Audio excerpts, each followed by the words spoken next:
Hi Year 10, it is me again, Mrs. Kahoot. It is week 4. 1, 2, 3, 4. Week 4. A bit of French for you, cross-curricular. 1, 2, 3, 4. Week 4.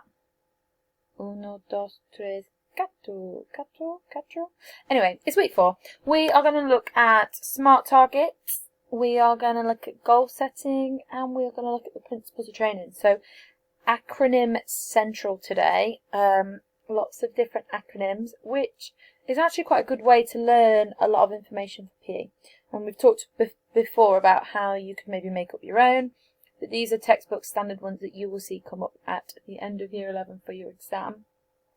Kind of ties into section 5. That you see on your screen now, and sections, parts of your action plan. So the setting of the targets here, and your objective and your SMART targets, and then later on when you talk about how you've applied the principles of training to your action plan in section 7. So it's a bit higgledy-piggledy all over the place, but it will help you with a big chunk of section 5, 6 and 7, so the last sort of 3 sections to be able to do. So, without further ado, let's have a little look, see what's on the PowerPoint. So, how might setting goals help an athlete improve? I look at that question and I think, oh, that's such a simple question. But for you guys, initially, it might be quite difficult. Now, we did this actually not that long before we were no longer at school, just before we started looking at media and the Golden Triangle and all that jazz with Mr. Townhill. Well, my group with Mr. Townhill. The other group you have Miss Hibbett and no Mr. Townhill. So, think about a time maybe like when you've actually had to set a goal. So, what sort of things did you have to do to make sure you achieved it? Or did you set that goal in a certain way? Did you have certain rules associated with that goal? You might have some goals at the minute or some targets at the minute. The best way to remember how to set a really good target is to use this. And there's different types of goals that we can set related to sport. Remember, we're relating this back to sport. And then we use these SMART targets in order to reach the bigger goals, if that makes sense. So, like the main focus of setting a goal and using SMART targets is all about progress. Being able to measure progress, being able to stay motivated during that process of trying to reach those goals. You know, if you don't have a very clear target towards a goal, or targets towards a goal, then you're going to be less motivated to reach it. You're more likely to give up before you get there. So the goal is the ultimate aim, and then the SMART targets are kind of the little things that you set in order to be able to achieve that. So 2 types of goals. They can either be outcome related or performance related. So outcome related goals are linked to an end result, like I must win this competition. My goal is in this next competition to come first in a 100-metre sprint relay, or it might be I'm going to come first on sports day in the 100-metre final. A performance related goal though is associated more with a personal best, or associated more with technique, or looking at the performance not as a whole but in small parts. So for example, to get a personal best. So the outcome goal related to a 100-metre sprinter at your age might be to win the 100 metres at sports day, whereas a performance goal might just be to improve your 100-metre time on sports day. So it doesn't matter whether you win or lose, as long as you improve your time, that's an easier, more attainable goal. Now, performance goals are more suited to beginners because of this reason. You know, if you were to set a beginner in a sport an outcome goal straight out the bat, and they don't manage to achieve it, then that is going to demotivate them massively. And obviously could lead to them stopping and not carrying on. Whereas the whole point is we want to keep people motivated, keep moving people forward to achieve their best. PowerPoint's being a little bit slow. Come on. There we go. So, the way we can reach different types of goals is by setting SMART targets. So we use the SMART acronym because it's an easy way to remember how you need to set your targets out. So firstly, your target must be specific. So it must be to the point, really direct. Secondly, your target must be measurable. You need to be able to measure how well you are doing in order to be able to see if you are improving and if something needs to change within your training program over time. The target needs to be achievable. So challenging but yet reachable. Now on this PowerPoint it says realistic. Now sometimes you see this written as realistic, so matched to your skill level. Sometimes it's seen as recorded. A target needs to be recorded in order for you to keep track of that progress again, so similar to measurable. Time bound, your target needs to be time bound, so set a particular timer in order for it to be completed. If there's no time, then there's no urgency, there's less motivation to be able to do it. For your piece of coursework, and so your fact to remember is to remember all of the SMART targets. So what does each letter stand for? That's your fact. And to be able to tell me the 2 types of goals.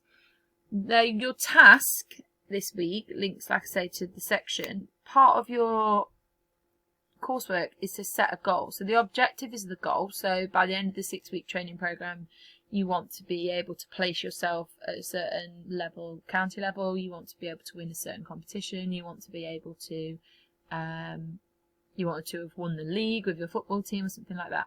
And then your SMART targets are going to link to how you specifically reach that. So you make it specific by talking about the type of training you're going to use. It's measurable because each week, after each training session, you're going to get a coach to give you a score out of 10 on how well you performed a certain skill. And then each week, ideally, you want to see that score from a coach getting higher and higher.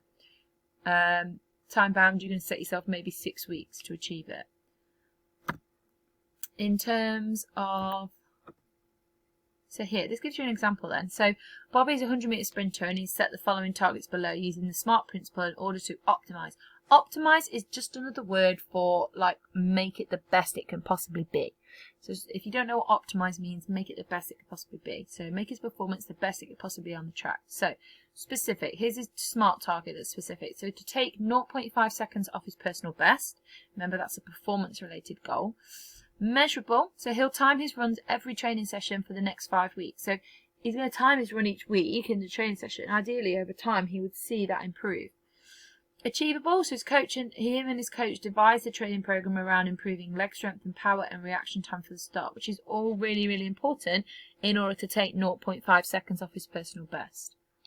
Realistic then, they agreed that 0.5 seconds off his personal best is realistic for his current ability and status, based on maybe his fitness test results and his previous runs that he's done.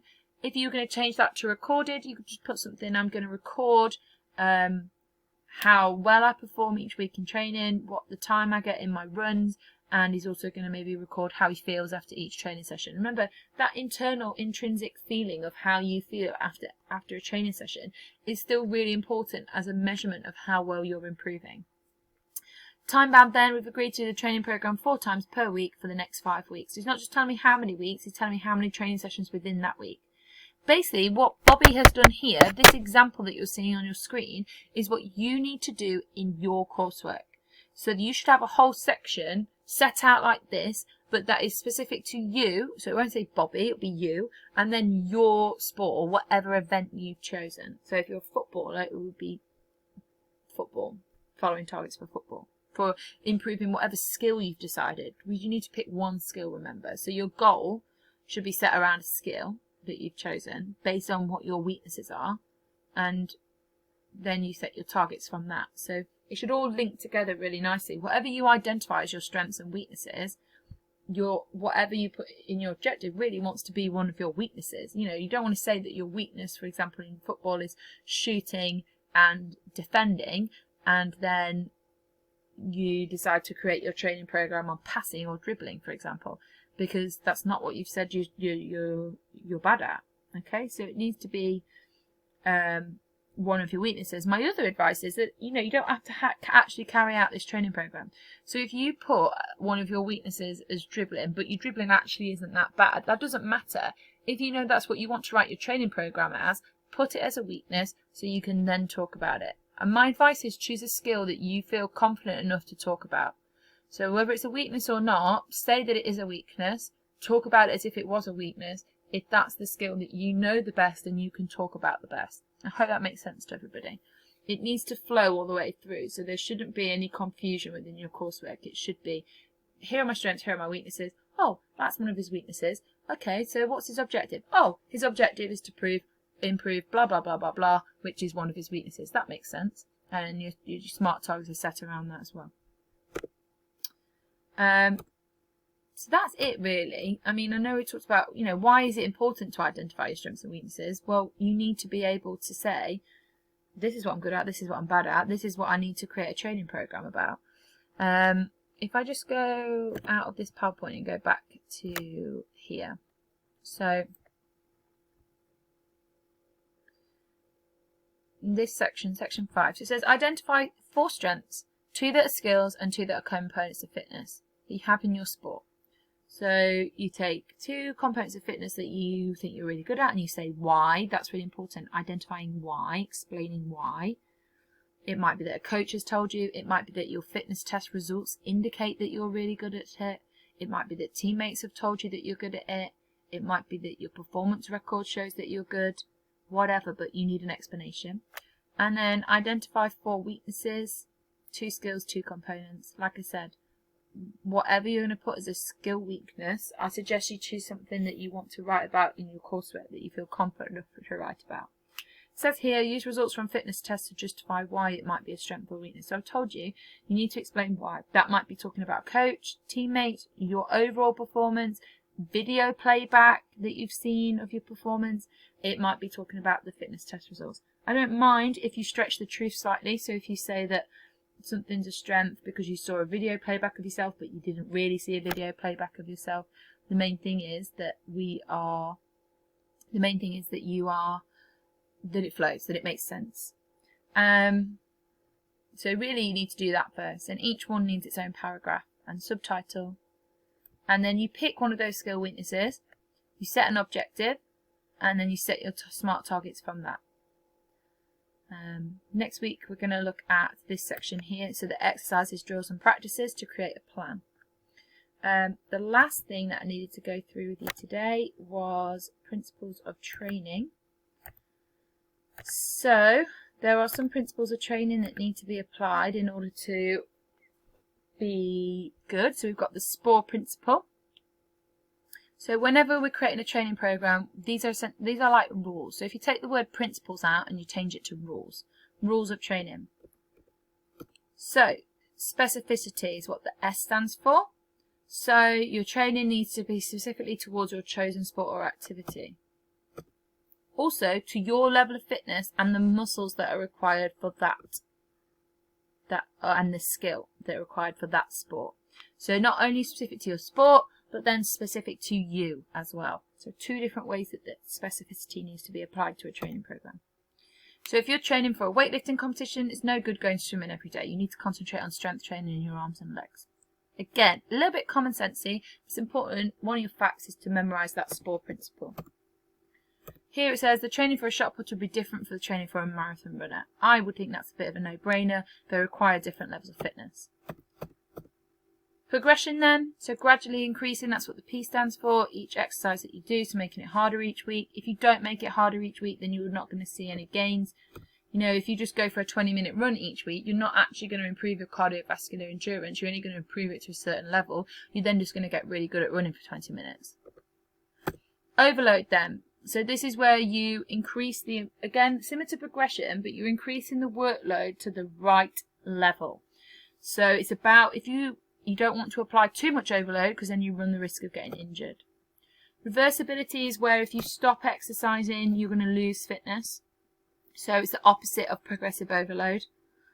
If you get injured or you're ill, some of you have had injuries before, you will have found that your fitness level drops off a little bit. If you don't use it, you'll lose it. And then the FIT principle. So this links to progression and overload. So the way we apply progression, the way we applied overload, is to increase the frequency, so how often we train, the intensity, which is how hard we train for, time, so how long we train for, and we need to consider the type, so what type of training is used. All of these things, you need to talk about how you will apply them to your training program. I'm going to run out of time, so I'm going to call it a day there. Remember, you can get on Teams and talk to me. I'll do a refresher of principles next week as I start going through methods. In the meantime, have a go, see how you get on, and I'll speak to you all again soon. Bye!